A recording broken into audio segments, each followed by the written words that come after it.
दोस्तों नमस्कार। शुरू करते हैं आज की बड़ी खबरें। यदि आपको खबरें पसंद आए तो वीडियो को लाइक जरूर करिएगा और इसी प्रकार की खबरों के लिए आप चैनल को सब्सक्राइब कर लें।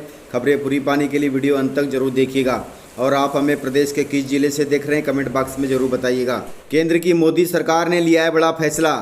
चुनावी प्रक्रिया में सुधार के लिए वोटर लिस्ट को आधार से जोड़ना हुआ अब जरूरी। आधार कार्ड को पैन कार्ड से लिंक करने के बाद अब सरकार ने मतदाता सूची को भी आधार कार्ड से लिंक करना अनिवार्य कर दिया है।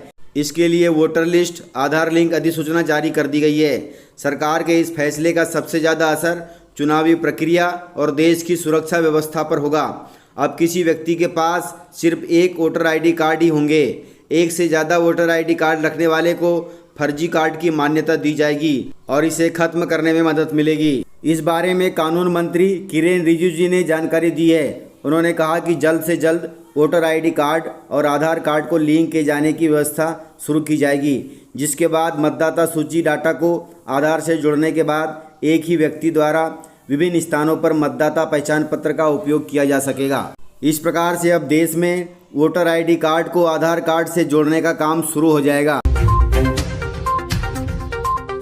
सैनिक भर्ती में अग्निपथ स्कीम को लेकर गृह मंत्रालय का बड़ा फैसला है। सेना में भर्ती को लेकर लाई गई नई स्कीम अग्निपथ की घोषणा के बाद से देश में घमासान मचा हुआ है।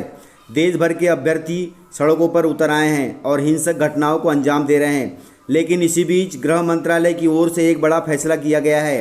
गृह मंत्रालय की ओर से जारी बयान में कहा गया है कि अग्निवीरों को केंद्रीय आर्म्ड पुलिस फोर्स और असम राइफल की भर्ती में 10% आरक्षण दिया जाएगा। इसके अलावा गृह मंत्रालय ने अग्निवीर के रूप में सेवा पूरी करने वालों के लिए अधिकतम उम्र की सीमा में भी छूट देने का ऐलान किया है। गृह मंत्रालय के अनुसार अग्निवीरों को अधिकतम आयु सीमा में 3 साल की छूट दी जाएगी। अग्निपथ योजना के तहत भर्ती अग्निवीरों के पहले बैच के लिए अधिकतम आयु सीमा में 5 साल की भी छूट दी जाएगी। इस प्रकार से गृह मंत्रालय ने अग्निवीरों के लिए बड़े ऐलान किए हैं। एमपीटीईटी वर्ग 3 में बीएड वालों को अयोग्य घोषित करने हेतु हाईकोर्ट में याचिका दायर की गई है। मध्य प्रदेश हाईकोर्ट में एक याचिका दाखिल की गई है, जिसमें मांग की गई है कि प्राथमिक शिक्षक पात्रता परीक्षा में बीएड डिग्री धारकों को अयोग्य घोषित किया जाना चाहिए, क्योंकि प्राथमिक कक्षा के विद्यार्थियों को पढ़ाने के लिए उनके पास कोई विशेषज्ञता हासिल नहीं है। याचिका में यह भी बताया गया है कि प्राथमिक शिक्षकों को पढ़ाने का तरीका केवल डीएलएड में सिखाया जाता है, अतः केवल वही परीक्षा और नियुक्ति के पात्र हैं। याचिकाकर्ता के वकील ने हाईकोर्ट में बताया कि आज दिनांक तक भारत में किसी भी सरकार ने ब्रिज कोर्स प्रारंभ नहीं किया है, यहाँ तक कि उसकी घोषणा और सिलेबस भी फाइनल नहीं किया गया। ऐसी स्थिति में यदि बीएड पास उम्मीदवारों को प्राथमिक शिक्षक के पद पर नियुक्ति दे दी जाती है तो 6 वर्ष से 14 वर्ष के बच्चे जो कक्षा 1 से 5 में अध्ययनरत हैं, उनके शिक्षा के मौलिक अधिकारों का हनन होगा। अतः छोटे बच्चों को पढ़ाने हेतु केवल डीएलएड डिग्रीधारियों को ही विशेष रूप से प्रशिक्षित किया जाता है। इस प्रकार से बीएड धारियों के लिए याचिका दायर की गई है। अब इस याचिका पर हाईकोर्ट कब फैसला सुनाता है वह देखना होगा। युवाओं की अग्निवीर भर्ती पर राहुल गांधी ने प्रधानमंत्री नरेंद्र मोदी पर कसा है माफी वीर वाला तंज। राहुल गांधी जी ने कहा कि अग्निपथ योजना को वापस लेना होगा। राहुल गांधी जी ने कहा कि पिछले 8 सालों से लगातार भाजपा सरकार ने जय जवान जय किसान के मूल्यों का अपमान किया है। मैंने पहले भी कहा था कि प्रधानमंत्री जी को काले कृषि कानून वापस लेने पड़ेंगे और उन्होंने लिया। ठीक उसी तरह उन्हें माफी वीर बनकर देश के युवाओं की बात भी माननी पड़ेगी और अग्निपथ योजना को वापस लेना पड़ेगा। राहुल गांधी लगातार अग्निपथ स्कीम का विरोध कर रहे हैं और इसे युवाओं के साथ अन्याय बता रहे हैं। क्रिकेट के आईपीएल में धूम मचाने वाले मध्य प्रदेश के कुमार कार्तिकेय जी और रजत पाटीदार जी चमक गए। आईपीएल में धूम मचाने वाले कुमार कार्तिकेय और रजत पाटीदार ने मध्य प्रदेश की जीत में अपना अहम योगदान दिया है। कुमार कार्तिकेय ने मुंबई इंडियंस और रजत पाटीदार ने रॉयल चैलेंजर्स बेंगलुरु का प्रतिनिधित्व किया। रजत पाटीदार ने अपनी धमाकेदार पारी से बेंगलुरु को अंतिम में पहुंचने में मदद की। उन्होंने आईपीएल में शतक भी जड़ा। वहीं कुमार कार्तिकेय ने भी आईपीएल में अपनी गेंदबाजी की छाप छोड़ी। इस प्रकार से दोनों मध्य प्रदेश के खिलाड़ियों ने आईपीएल में अपनी धूम मचा दी। मध्य प्रदेश में गांवों के नाम अजीब हैं। मध्य प्रदेश में पंचायत चुनाव के दौरान गांवों के नामों का पता चला है। ये गांव के नाम सुनकर आप हो जाएंगे लोटपोट। खंडाला, मसूरी, चोली, लंगूटी, भैंसा, अजगर, लंगूर जैसे नाम है मध्य प्रदेश में गाँव के। मध्य प्रदेश में पंचायत चुनाव का बिगुल बज चुका है। प्रत्याशी अपने अपने तरीकों से मतदाताओं को लुभाने में जुटे हैं। राजनीतिक दल भी पूरी ताकत के साथ इन पंचायत और निकाय चुनाव में अपनी बढ़त बढ़ाने को लेकर के रणनीति तैयार कर रहे हैं। गांव-गांव में चुनावी चौपाल सज रही है। मध्य प्रदेश के 52 जिलों में 55,000 से भी ज़्यादा गांव हैं जहां सरपंच और पंचों का चुनाव होना है। शहरों में रहने वाले कई मतदाता इन चुनावों के चलते अपने गाँवों की ओर रुख कर रहे हैं। मध्य प्रदेश के गाँवों में बसा है पूरा देश। आपको खंडाला जाने के लिए महाराष्ट्र जाने की जरूरत नहीं होगी। मध्य प्रदेश के अलीराजपुर जिले में जाकर भी आप कानपुर और खंडाला गांव घूम सकते हैं। इसी तरह अनूपपुर जिले में भी गांवों के नाम पटना और पाली हैं। वहीं अशोकनगर जिले की बात करें तो यहाँ भोपाल, छपरा, इंदौर और रामनगर नाम के गांव बसे हैं। रामपुर, भिलाई, रायपुर और इटावा आपको मध्य प्रदेश के बैतूल जिले में मिल जाएंगे। इस प्रकार से जानवरों के नाम पर भी गाँव हैं, वहीं आदमियों के नाम पर भी गांव हैं। इस प्रकार से मध्य प्रदेश में पूरा देश बसा हुआ है। आपको कहीं पर भी जाने की ज़रूरत नहीं है।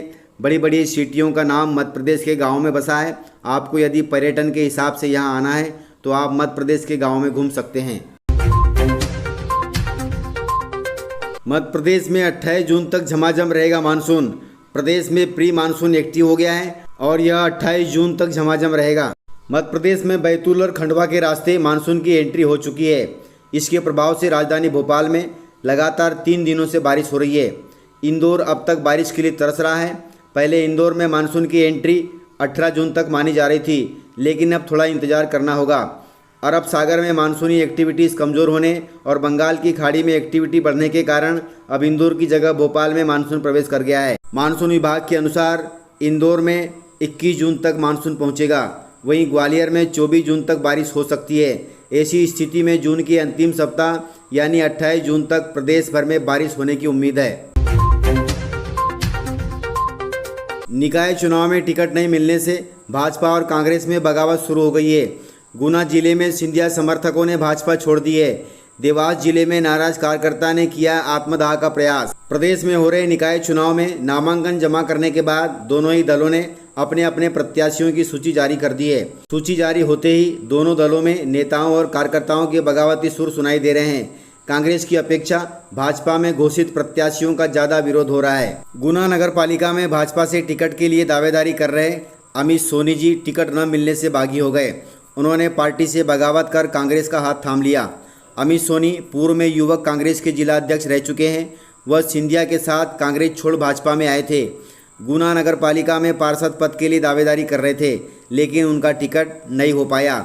वह अपने कार्यकर्ताओं के साथ कांग्रेस में शामिल हो गए। वहीं देवास जिले में पार्षद का टिकट नहीं मिलने से नाराज भाजपा कार्यकर्ता भोजराज सिंह ने आत्मदाह का प्रयास किया। तो इस प्रकार से कांग्रेस और बीजेपी में बगावती के सुर शुरू हो गए हैं। अब यह सिलसिला प्रदेश के कई जिलों में शुरू होगा। गांव और शहर से निकलेगा विधानसभा का रास्ता, क्योंकि ये चुनाव अगले साल होने वाले विधानसभा चुनाव का सेमीफाइनल है। दिग्विजय सिंह के शासनकाल में सन 1993 से लेकर के 2003 तक निकायों में कांग्रेस का दबदबा रहा। उसके बाद 17 साल शिवराज सरकार ने राज किया, लेकिन 2014-15 के 7 साल के इंतजार के बाद अब चुनाव रोचक हो रहे हैं। कांग्रेस का नेतृत्व कमलनाथ जी संभाल रहे हैं, वहीं भाजपा का नेतृत्व शिवराज जी के हाथों में है। चुनौती शिवराज की तरफ ज़्यादा दिख रही है। वजह साफ है कि भाजपा को 16 की 16 नगर निगम सीट बचानी है, क्योंकि पिछली बार इन सभी 16 नगर निगम सीटों पर भाजपा काबिज थी। ये चुनाव 2023 के विधानसभा चुनाव का सियासी रोडमैप भी तैयार करेंगे, फेरबदल की संभावना को भी मजबूती देंगे। इस प्रकार से होने वाले निकाय चुनाव आगामी विधानसभा चुनाव का सेमीफाइनल माना जा रहा है। तो इस प्रकार से जानकारियाँ थी। यदि आपको जानकारियाँ पसंद आई हो तो वीडियो को लाइक ज़रूर करिएगा, और यदि आपने वीडियो पूरा देखा है तो उसके लिए बहुत बहुत धन्यवाद। वीडियो को ज़्यादा से ज़्यादा अपने दोस्तों में शेयर करें, ताकि वे भी जानकारियों से अपडेट रहें और जानकारियों का लाभ ले सकें। तो आज की वीडियो में इतना ही। मिलते हैं सर अगले वीडियो के साथ, तब तक के लिए जय हिंद, जय भारत।